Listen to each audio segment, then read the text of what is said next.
ابصار عالم نے chief justice صاحب کے سامنے رکھے، اس کے اوپر چیف جسٹس نے کہا کہ آپ جو ہے آپ کو اندازہ ہے، انہوں نے دوبارہ اس چیز کو ریپیٹ کیا کہ آپ یہ بہت بڑے الزامات لگا رہے ہیں، تو اگر اس کے اوپر ایک حکومتی کمیشن قائم ہو تو کیا آپ ان کے سامنے بھی یہی بیانات قلم بند کروائیں گے؟ تو اس کے اوپر ابصار عالم نے کہا کہ جی میں کلمہ پڑھ کے یہی سارے بیانات جو ہیں وہ دوبارہ قلم بند کروا دوں گا۔ اور دوسری جانب ناظرین، جو بابر ستار ہیں، ان کی عدالت میں آڈیو ویڈیو سکینڈل چل رہا تھا۔ آپ کو یاد ہوگا کہ زلفی بخاری کی بشرا بی بی کے ساتھ ریکارڈنگز لیک ہوئی تھیں، پھر جو ہے وہ چیف جسٹس اور ان کی ساس کے ساتھ ان کی کال ریکارڈنگ ٹیپ ہوئی تھیں، وہ لیک ہوئیں، پھر اسی چیف جسٹس کے بیٹے کی جو فون ٹیپ ہوا اس کی ریکارڈنگز منظر عام پر آئی، عمران خان اور ان کے جو باقی اور دیگر وفاقی وزراء ہیں ان کی ریکارڈنگز بھی منظر عام پر آئیں۔ تو اس کا جو کیس ہے وہ اسلام آباد ہائی کورٹ میں چیف جسٹس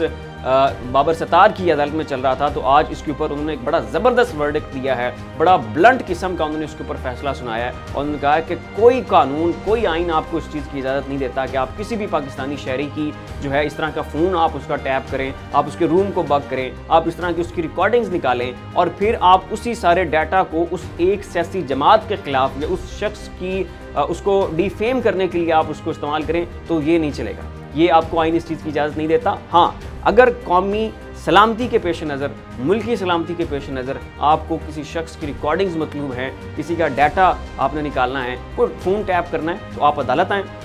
یہاں پہ آپ اس کے وارنٹس لیں اور قانونی اور آئینی طریقے کے تحت آپ جا کے اس کا فون ٹیپ کریں، اور اس کے بعد پھر عدالت کو آپ اس معاملے کے اوپر اعتماد میں لیں۔ ادروائز آپ کو اس قسم کے کسی بھی آپ کو عمل کی کوئی اجازت نہیں ہے، چاہے وہ کوئی بھی عہدیدار ہو، اس کا تعلق ایجنسی سے ہو، اس کا تعلق آرمی سے ہو، اس کا تعلق کسی بھی ملک کے ادارے سے ہو، آپ کو اس طرح کی حرکت کرنے کی کسی بھی قسم کی کوئی اجازت نہیں ہے، اور یہ غیر آئینی عمل ہے۔ ناظرین، یہ کہنا تھا بابر ستار کا۔ اب دوسری جانب ناظرین آ جاتے ہیں شیخ رشید صاحب کے اوپر۔ تو شیخ رشید صاحب کے بارے میں بڑی اسپیکولیشن تھی کہ جناب انہیں چپیڑیں پڑی ہیں یا نہیں پڑی، وہ کہتے ہیں جی میں چلے کے اوپر گیا ہوں، یہ جناب دوسری طرف ان کی جو باڈی لینگویج ہے، اور حامد میر صاحب نے جیو کے اوپر بیٹھ کے کہا تھا کہ شیخ رشید نے ایک صحافی کو فون کال کی، اور اس فون کال میں انہوں نے کہا کہ مجھے بڑا مارا پیٹا گیا، مجھے بڑی اذیت میں رکھا گیا، اور وہ فون کال بعد میں حامد میر صاحب نے بھی سنی، اور انہوں نے اپنے ٹاک شو میں بیٹھ کے کہا کہ اگر یہ فون کال منظر عام پر آ گئی تو شیخ رشید کو لینے کے دینے پڑ جائیں گے۔ اب اسی کے اوپر کل سردار لطیف کھوسہ جو ہے وہ پریس کانفرنس کر رہے تھے، عمران خان کے سائفر کیس کے اوپر جو کل سماعت تھی اس کے حوالے سے ان کی پریس کانفرنس تھی، تو اسی دوران ایک شخص نے ان سے سوال کیا کہ شیخ رشید کے بارے میں آپ کیا کہنا چاہیں گے، تو انہوں نے کہا کہ جی بالکل انہیں تھپڑ پڑے، انہیں چپیڑیں پڑی ہیں، ان کو جو ہے وہ بلائنڈ فولڈ کیا گیا تھا، ان کو جناب 40 دن سورج کی روشنی تک نہیں دیکھنے دی گئی، اور پھر ان کے روم میں چوہے چھوڑے گئے، اور بڑا تعفن زدہ بربودار کمرہ تھا جس میں انہیں رکھا گیا۔ تو شیخ رشید خود اس ساری چیز کو تسلیم نہیں کریں گے، کیونکہ اس میں ان کی بڑی تضحیق ہے، بڑی بےزتی ہے، اور وہ خود کیسے سب کے سامنے اس چیز کی تصدیق کر دیں اور اس کو کلیم کر لیں اور ایکسیپٹ کر لیں کہ میرے ساتھ یہ سب کچھ ہوا ہے۔ تو ناظرین، یہ کہنا تھا سردار لطیف کھوسہ کا۔ اب جناب جو ہے رات کو فیاض الحسن چوہان صاحب ایک ٹاک شو میں بیٹھے تھے، اور اس ٹاک شو میں جو فریہ ادریس ہیں انہوں نے ان کے سامنے وہ تمام تر کلپس چلا دیے جس میں وہ تحریک انصاف کے اندر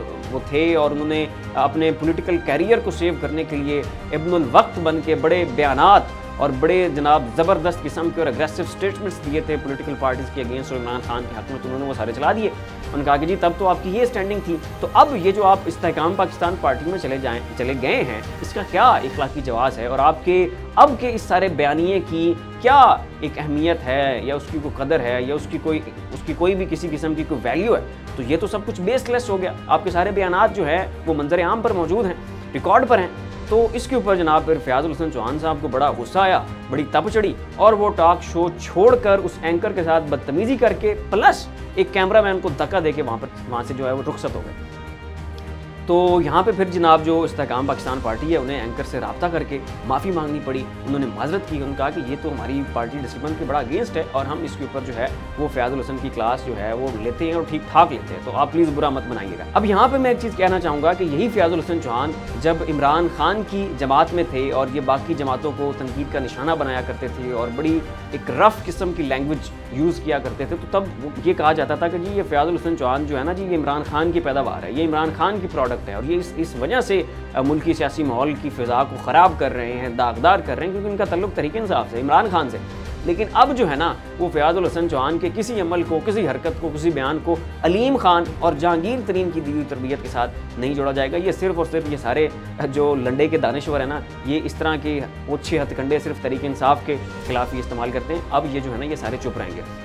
اب لمز یونیورسٹی کے ناظرین جو بچے ہیں انہوں نے جو وہ ایک فضا قائم کی تھی، بڑے جو سوالات بلند قسم کے پوچھے تھے، اس کے اوپر انہیں بڑا تنقید کا نشانہ بنایا جا رہا ہے۔ اور پھر معذرت کے ساتھ کہنا چاہوں گا کچھ لنڈے کے صحافی جو ہیں وہ سوشل میڈیا کے اوپر بیٹھ کے ان کو بڑا تنقید کا نشانہ بنا رہے ہیں کہ جی بڑے بدتمیز ہیں، یہ بڑے بے حیا ہیں، انہیں سوال کرنے کا طریقہ کوئی نہیں ہے، اس طرح سے سوال پوچھتے ہیں وزیر اعظم سے، یہ طریقہ ہوتا ہے بات کرنے کا۔ اور یہ تو جناب عمران خان کی تربیت ہے، یہ تو اگلے 50 سال ہمیں ایک مشکل کا سامنا کرنا پڑے گا، یہ کیسی جوان نسل جو ہے عمران خان بنا کے چلا گیا۔ تو یہ جناب جو ہے نا سارا بیانیہ سوشل میڈیا کے اوپر گھڑا گیا اور مسلسل گھڑا جا رہا ہے، اور ابھی تک نا وہ جو انہوں نے کھڑا کیا نا اس کی گرد نہیں بیٹھی اور انہیں سکون نہیں آیا، اور بار بار اسی چیز کو زیر بحث لایا جا رہا ہے، اور بار بار ان بچوں کو جو ہے وہ تنقید کا نشانہ بنایا جا رہا ہے۔ حالانکہ ان بچوں نے بڑے تمیز کے دائرے میں رہ کے، بڑے ادب کے ساتھ، بڑی جو ایک ڈیو رسپیکٹ ہے اس